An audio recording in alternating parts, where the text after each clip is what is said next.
উনাকে বিশ্বস্ততা অর্জন করেছেন, কথায় নয় কাজে।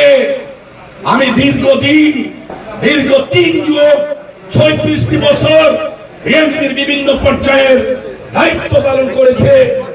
আমি যখন শুনি আমার রাজনীতিগঞ্জের মতো প্রত্যন্ত থানা, বাহুবলের মতো প্রত্যন্ত থানা, নবীগঞ্জ বানিয়াচং, সোনারগাঁটের মতো থানার ছাত্র দলের সভাপতি আমাকে ফোন করে, যুব দলের সেক্রেটারি আমাকে ফোন করে, ইভেন উলামা দলের সভাপতি সেক্রেটারি ফোন করে যে আহমদ আলী মুকিব ভাই সৌদি আরব থেকে টেলিফোন করেছেন, এই মামলার জন্য কোন উকিল আমরা নিয়েছি, উনি আমাদেরকে সর্বাত্মক সহায়তা করবেন।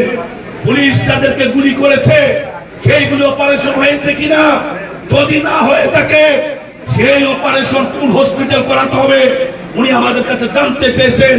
অর্থনৈতিক সহযোগিতা পাঠিয়েছেন। এগুলা কর্মীদেরকে উৎসাহিত করে, অনুপ্রাণিত করে আজ আমি আপনাদেরকে বলবো, আমার বিগত নির্বাচন, আমি আমার বাড়ি থেকে 125 কিলোমিটার দূর সিলেট কারাগারে আমাকে আবদ্ধ করে রাখা হয়েছিল, আমি যেন হবিগঞ্জের নির্বাচনে অংশগ্রহণ না করতে পারি। এই আহমদ আলী মুকিব ভাই এই সৌদি আরবের মাটিতে বসে এমন কোন নেতা নাই যাদেরকে টেলিফোন করে কাজে লাগিয়েছে এবং কার কাছ থেকে হিসাব করে কাজ আবার বুঝে নিয়েছে। পারে না। আন্দোলন হবে 2014 সালের 5 জানুয়ারি, যে পাতানো নির্বাচন এই সরকার আয়োজন করেছিল, সেই সময় আন্দোলন হয়েছে। আপনারা দেখেছেন 154 জন মানুষ, এই অনির্বাচিত প্রধানমন্ত্রী, অনির্বাচিত রাষ্ট্রপতি, অনির্বাচিত স্পিকার, অনির্বাচিত এমপিদের, এই সংসদের অনেক এমপি মন্ত্রী 154 জন বিনা ভোটে নির্বাচিত হয়ে যে সংসদের জন্ম দিয়েছে, এই সংসদটি হচ্ছে অবৈধ সংসদ, অবৈধ প্রধানমন্ত্রী, অবৈধভাবে আজকে তারা রাষ্ট্র চালাচ্ছে।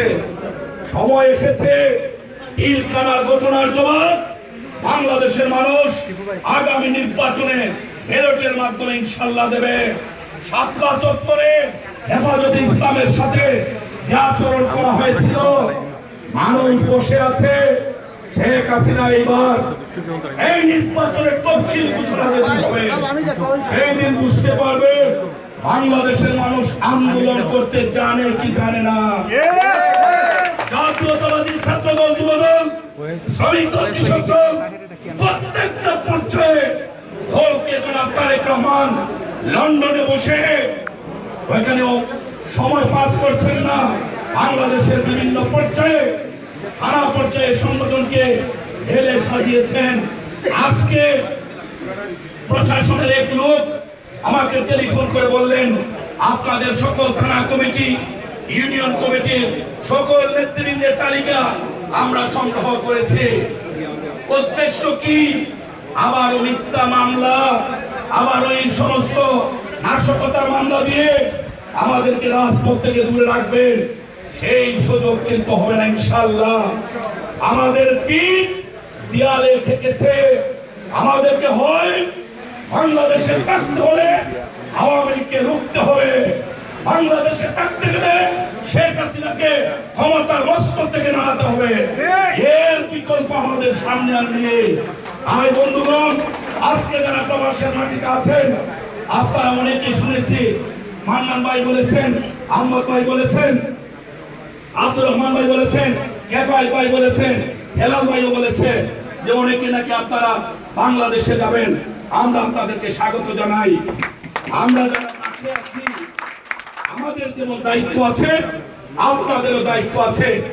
আজকে প্রবাসের মাটিতে যারা আছেন, যারা মাথার গাম পায়ে ফেলে অর্থ উপার্জন করেন, দেশের অর্থনীতির চাকাকে সচল রাখেন, তদ্রুপ পরিবারের অর্থনীতির চাহিদা পূরণ আপনাদেরই করছেন।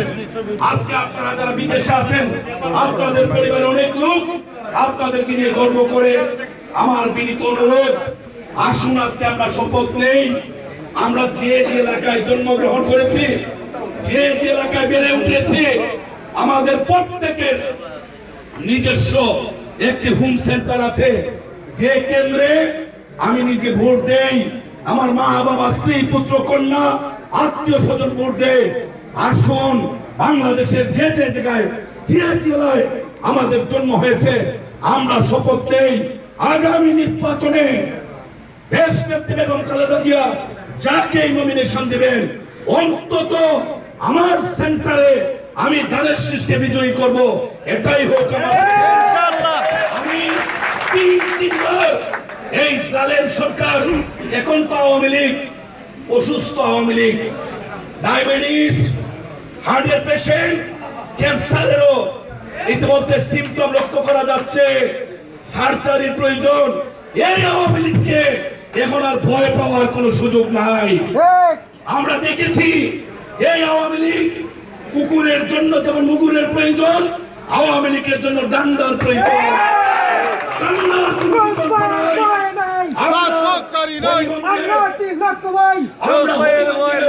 একটা ছোট্ট জেলা, এই আহমদ আলী মুকিব সাহেব আজকে তারেক রহমান ওনাকে বিশ্বস্ততা অর্জন করেছেন, কথায় নয় কাজে। আমি দীর্ঘ 3 যুগ 36টি বছর বিএনপির বিভিন্ন পর্যায়ের দায়িত্ব পালন করেছে।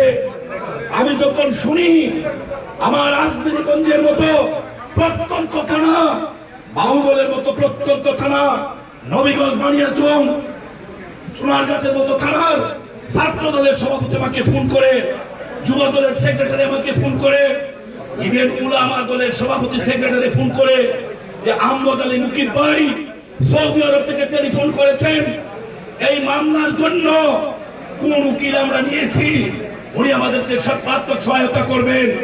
পুলিশ তাদেরকে গুলি করেছে, সেইগুলো অপারেশন হয়েছে কিনা, যদি না হয়ে থাকে সেই অপারেশন কোন হসপিটাল করাতে হবে উনি আমাদের কাছে জানতে চেয়েছেন।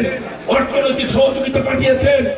এগুলা কর্মীদেরকে উৎসাহিত করে অনুপ্রাণিত করে আজ আমি আপনাদেরকে বলবো, আমার বিগত নির্বাচন, আমি আমার বাড়ি থেকে 125 কিলোমিটার দূর সিলেট কারাগারে আমাকে আবদ্ধ করে রাখা হয়েছিল, আমি যেন হবিগঞ্জের নির্বাচনে অংশগ্রহণ না করতে পারি। এই আহমদ আলী মুকিব ভাই এই সৌদি আরবের মাটিতে বসে এমন কোন নেতা নাই তাদেরকে টেলিফোন করে কাজে লাগিয়েছে এবং তার কাছ থেকে হিসাব করে কাজ আবার বুঝে নিয়েছে। সিলেট ঐক্য পরিষদ কর্তৃক আয়োজিত আজকের এই বিশাল জনসভার সম্মানিত সভাপতি, মঞ্চে উপবিষ্ট আছেন আজকের প্রধান অতিথি, পার্টি বাংলার গৌরব, হবিগঞ্জের নয়নের মণি, হবিগঞ্জবাসীর বিএনপি রাস্তা, সিলেটের অহংকার, জননন্দিত জননেতা আলহাজ কেগম মঞ্চে উপস্থিত আছেন আমাদের বহির্বিশ্বের সমন্বয়ক, বাংলাদেশ জাতীয়তাবাদী বিএনপির সমন্বয়ক, যিনি দিন রাত অক্লান্ত পরিশ্রম করে যাচ্ছেন, সেই আমাদের প্রাণপ্রিয় নেতা বানিয়াচং হাটগঞ্জের নয়নের মণি জনাব আহমদ আলী মুকিব আব্দুল্লাহ সাহেব মঞ্চে উপবিষ্ট আছেন। সৌদি আরব তথা সিলেট অঞ্চলের বিভিন্ন সিনিয়র নেতৃবৃন্দ মঞ্চে উপস্থিত আছেন। আমাদের সহযোদ্ধা ভাইয়েরা, আসসালামু আলাইকুম। আমি বক্তব্য দেব না, আজকে আমাদের বক্তব্য শোনার সময়